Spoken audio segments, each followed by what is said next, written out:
ასე რომ ესე იგი ძალიან საინტერესო ისტორია მაკავშირებს მოკლედ თქვენთან და ის თქვენი ცნობილი თავსაბურავი ჩემს არქივში ინახება. წარმატებები ქალბატონო სალომე, მადლობა დიდი. მაშასე ეს იყო დამოუკიდებელი მაჟორიტარობის კანდიდატი მთაწმინდაზე სალომე ზურაბიშვილი. ახლა კი გადავდივარ ნაციონალურ მოძრაობასთან გიგი წერეთელი გვერდება პირდაპირ ეთერში, რომელიც 30 ოქტომბერს მეორე ტურში იბრძოლებს მაჟორიტარობისთვის უკვე ქუთაისში. მადლობა ბატონო გიგი, რომ მიიღებთ გადაცემაში მონაწილეობას. თქვენთან საუბარი მინდა დავიწყო იმ მიმართვის ტექსტით, რომელიც სამოქალაქო საზოგადოების ნაწილმა გაავრცელა პოლიტიკური პარტიების მისამართით.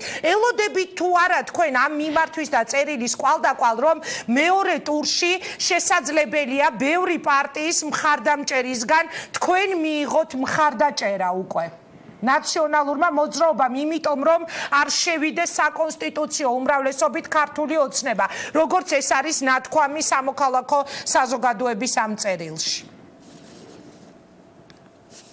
მადლობა ინგა, მივესალმები ბუნებრივია. მადლობა თქვენ მონაწილეობისთვის.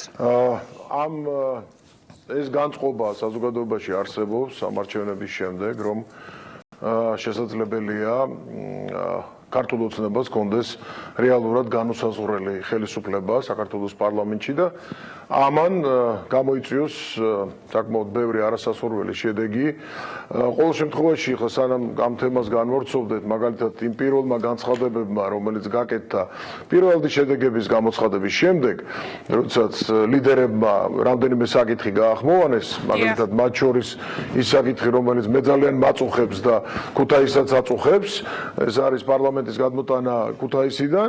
ეს იყო ერთ-ერთი პირველი საკითხი, რის გადაწყვეტაც მათ სურდათ. სრულად ბუნებრივია, რომ ხა იმ ადამიანებისთვის, ვისაც ეს არ უნდა, აქ მარტო ჩემზე არ არის ლაპარაკი და ჩემს კოლეგებზე, აქ არის ქუთაისის პერსპექტივაზე. აქედან გამომდინარე, ეს საფრთხე არსებობს თუნდაც ამ მიმართულებით. გარდა ამისა, იქ იყო პრეზიდენტის ინსტიტუტზე საუბარი სხვადასხვა.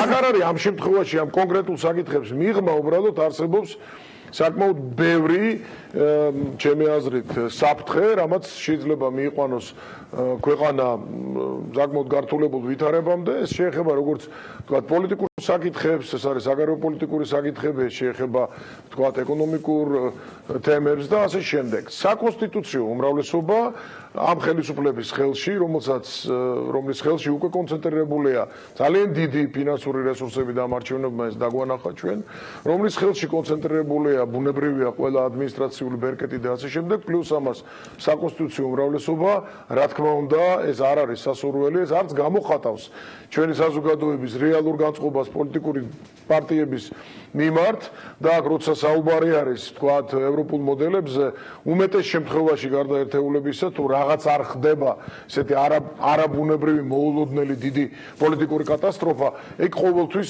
თუ ისე გამოხატულია. ბატონო გიგი, საკონსტიტუციო უმრავლესობა, რომელიც თქვენ ახლა ახსენეთ, თქვენც გქონდათ, როცა ბრძანდებოდით ხელისუფლებაში და მაშინ მე მინდა თქვენგან განმარტება ეხა მოვისმინო, თუ თქვენ გქონდათ ეს საკონსტიტუციო უმრავლესობა და არ თვლით, რომ რაიმე თქვენმა გუნდმა ამითი განსაკუთრებული დააშავა, როგორც თქვენი ლიდერები არაერთხელ საუბრობენ, მაშინ რატომ არის იგივე საკონსტიტუციო უმრავლესობა სახიფათო მაგალითად ქართული ოცნების ხელში? ქალბატონო ინგა, ჩვენ როცა საუბრობთ ისტორიის რომელიმე მონაკვეთზე, უნდა გვესმოდეს რა კონკრეტული ამოცანები იდგა, რა გამოწვევები იდგა იმ კონტექსტში და იმ მომენტში ქვეყნის წინაშე. მე დღესაც ვფიქრობ, რომ შესაძლებელია ჩვენ რომ არ ქონოდა საკონსტიტუციო უმრავლესობა, ნაკლები თქვათ რაღაცა ხარვეზები იქნებოდა, მაგრამ იმ პერიოდში, როდესაც ქვეყანა ჩაფლული იყო კორუფციაში, კრიმინალის უმაღლესი დონე, უზარმაზარი თქვათ სხვა ეკონომიკური და სოციალური პრობლემები, გაღარიბებული ქვეყანა და სხვა და სხვა და ის ამოცანები, რომელიც ინსტიტუტების უკიდურესად სისუსტე, როდესაც მოვიდა ნაციონალური მოძრაობა ხელისუფლებაში, მაშინ იყო სხვა ამოცანები, მაშინ ჩაითვალა რომ ცენტრალიზაცია და თქვათ უფრო მაღალი სჭირდებოდა ლეგიტიმაცია თქვათ ხელისუფლებას და ასე შემდეგ. ახლა მე კონკრეტულად არ მინდა ყველაფერზე ვისაუბრო, მაგრამ დღეს მე თუ მარტო მე არ ხედავ ამ საფრთხეს, საზოგადოებაც ხედავს ამ საფრთხეს და გარდა იმისა, რომ აქ ვიღაცამ შეიძლება არასწორი გადაწყვეტილებები მიიღოს, მით უმეტეს იმ პირობებში, როცა ჩვენ პრაქტიკულად არაფორმალური მმართველობა გვაქვს ქვეყანაში, ეს ძალიან ართულებს და ამძიმებს ამ პერსპექტივას.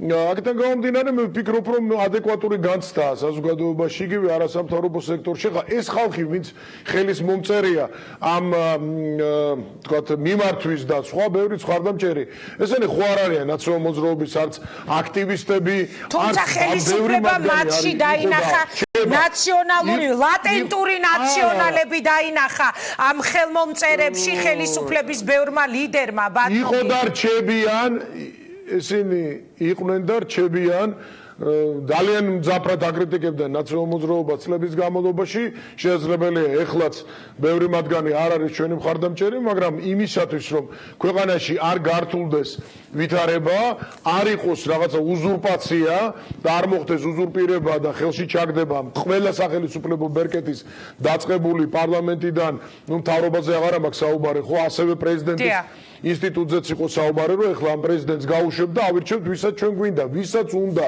იმას აირჩევს საკონსტიტუციო უმრავლესობა რა დოკუმენტსაც უნდა იმას მიიღებს რა კონსტიტუციაში რასაც უნდა იმას ჩაწერს და როგორც ჩვენ ვხედავთ დიდი შემაკავებელი ეფექტები მათთვის არც საერთაშორისო აზრს აქვს თქვა იგივე საკონსტიტუციო სასამართლოსთან დაკავშირებით აი ცოტა ხნის წინ რაც პარლამენტში ხდებოდა არ კონდათ უმრავლესობა მაგრამ რა საკონსტიტუციო მაგრამ რა უმრავლესობაც კონდათ იმით მიიღეს გადაწყვეტილება და დისფუნქციური გახადეს პრაქტიკულად საკონსტიტუციო ბატონო გიგი მოდით ერთი წუთი კითხვას დაგისვით კი ბატონო მაპატიეთ შეგაწყვეტინებ აი თქვენ ახლა ახსენეთ რომ რასაც უნდა იმ გადაწყვეტილებებს მიიღებენო საკონსტიტუციო უმრავლესობის ხელში აღების შემთხვევაში და ახსენეთ მაგალითად პრეზიდენტის თემა ერთ-ერთი როგორ შეიძლება გადაწყვიტოს იგივე პრეზიდენტის უფლებების შეკვეცის თემა პრემიერის უფლებების გაძლიერება და ასე შემდეგ ნაციონალური მოძრაობის ხელწერა აღმოჩნდა თავის დროზე როცა სააკაშვილის მოთხოვნით ასეთი გადაწყვეტილება იქნა მიღებული უმრავლესობის მხრიდან და ამას შეგახსენებთ ნებისმიერი თქვენი ოპონენტი. ანუ რო დამიკონკრეტოთ, რა შეედავებით თქვენ დღეს ოცნებას იმაში რა გადაწყვეტილებებიც თავად მიიღო თავის დროზე ნაციონალურმა მოძრაობამ. გახსნილი აქვთ მათ ხელფეხი იმ ცვლილებებით, რომელიც იქნა თქვენს დროს უკვე მიღებული. გამეტონო იგა ხა ეს იმ სერიიდან არის ყველა ეს შეკითხვა რომ აი დღეს რაღაცა თუ ხდება აი თქვენ დროს რო იყო და ეხლა ესე იქნება აი მომავალი ხელისუფლება რომელიც მოვა ამ ხელისუფლების შემდეგ ასევე უნდა გაამართლოს მაშინ არჩევნებზე მოსყიდვა უზარმაზარი ფულის დახარჯვა დაშინება მანიპულირება საარჩევნო კომისიებში და ასე შემდეგ ეხლა ეს ხო ასე არ უნდა იყოს თუ რაღაცა არ იყო ჩვენ დროს მაგალითად სწორი ნუ გაიმეორებს სხვა ხელისუფლება ჯერთი მე გიპასუხებთ ამ კითხვაზე რაც ეხება პრეზიდენტის უფლებამოსილების შეკვეცას. დიახ, ჩვენ შეგნებულად შევკვეცეთ პრეზიდენტის უფლებამოსილება, იმიტომ რომ რაღაც პერიოდში ძალიან დიდი ძალაუფლების კონცენტრირება მოხდა პრეზიდენტის ხელში. და დაგვანახა შემდეგ საზოგადოებრივმა რეაქციამაც, გარკვეულმა გადაწყვეტილებებმაც და ასე შემდეგ, რომ უმჯობესი იყო გაძლიერებული იყო თქვა აღმასრულებელი ხელისუფლება, პარლამენტს უფრო მეტი უფლება ქონოდა და პრეზიდენტს ქონოდა ნაკლები უფლებამოსილებები გარკვეულ საკითხებში, ესახებოდა სასამართლო სისტემას თუ საგარეო პოლიტიკას და ასე შემდეგ.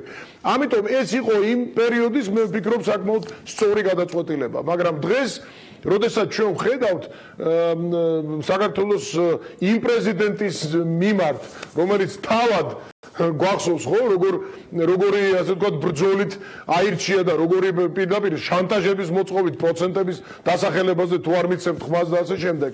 დღეს მას შემდეგ რაც მან რაღაც ივანიშვილისთვის ან ქართული ოცნებისთვის არასასურველი ან განცხადება გააკეთა ან მოქმედება იმის შემდეგ გამოცხადებულია სამკვდრო საერთაშორისო ბრძოლა და სწორედ ამაზე ლაპარაკი რომ ესეც ამ შურისძიების რაღაც გაგრძელებაა ეს პირველივე განცხადება რომ ჩვენ ახლა პრეზიდენტის ინსტიტუტ შევცვლით თუ კი გვექნება საკონსტიტუციო უმრავლესობა. ეხლა კარგია თუ ცუდია ჩვენ ვიყოთ ნახევრად საპრეზიდენტო თუ სრულად საპარლამენტო რესპუბლიკა ეს ახლა პოლიტოლოგების განსაჯულება მე უბრალოდ თქვენი ოპონენტების არგუმენტები მოვიშვენია როცა ეს შეგახსენეთ რომ ადრე იყო ეს ცვლილებები გატარებული. ეხლა სხვა კითხვა მინდა რომ დაგისვათ მომავალთან დაკავშირებით. კარგი დაასრულეთ გიგი და მერე დაგისვათ კითხვას. კი ბატონო არა, მე უბრალოდ ამას ვამბობდი, რომ აი არ შეიძლება ქვეყანა ისევ გაგრძელდეს, ქვეყანამ გააგრძელოს ცხოვრება შურისძიების რეჟიმში. არ შეიძლება. მე მაგალითად ასე მივიღე ეს, რომ საპრეზიდენტო ინსტიტუტთან დაკავშირებით ესეთ შურისძიების გაგრძელება არის დღეს, რომ აი მოდი ამას ელოდებით, რომ თქვენს მიმართ შურისძიება შეიძლება უკვე გაგრძელდეს, როგორც კი შეიკრიბება ახალი პარლამენტი, იმიტომ რომ მაგალითად 315 მუხლით ამ წუთებშიც გრძელდება გამოძიება, მაგალითად ჩვენ უკვე მოვისმინეთ განცხადებები გია ვოლსკიმ თქვა, რომ სააკაშვილის რევოლუციური სცენარის ერთ-ერთ სეგმენტად მიაჩნია იგივე გივით არგამაძის მანქანის აფეთქება, ჩვენ ვიცით რომ დაკითხვებზე დაყავთ თავისუფალი ზონელები, ანუ თქვენ ელოდებით რომ შურისძიების სახელით შეიძლება გაგრძელდეს თქვენი გუნდის მიმართ რაიმე ტიპის ანგარიშსწორებები? მე არაფერს არ გამოვრიცხავ. არაფერს არ გამოვრიცხავ, ქალბატონო ინგა, შესაძლებელია ასე მოხდეს. მე სამწუხაროდ ხედავ იმას, რომ ძალიან ბევრი ადამიანი, ვინც დღეს ფარისევლურად დემოკრატიის საბურველში არის გახვეული და რაღაც იდეებს აფრქვევს, სიყვარულზე და ქვეყნის ერთიანობაზე და სხვა, სიამოვნებით ხელს მოაწერს ძალიან ბევრი ადამიანის პირდაპირ ვამბობ ამას დახვრეტას იგივე ნაციონალური მოძრაობიდან და ვიზე გაქვთ ეხა საუბარი, რომელიც მე როგორც მოქალაქეს რომელიც მე როგორც მოქალაქეს, არა როგორც პოლიტიკოს ძალიან მაშფოთებს, ძალიან მაწუხებს, რომ ჩემ ქვეყანაში ასეთი გარემოა შექმნილი და ეს გარემო უნდა გაუმჯობესდეს პირველ რიგში. გიგი, ვიზე გაქვთ ეხა საუბარი, რომ უხურებო და მგონიაო, რომ სიამოვნებით ხელს მოაწერს ვინმეს დახვრეტაზეო. გეხვეწებით. კარგით, ბოდიში. ერთი წუთით დავასრულებ, ხო? ქალბატონო ინგა. მე ხო ჩვენ არათანაბარ ვითარებაში ვართ, მე ჩარტოზე ვარ, ვერ ხედავთ.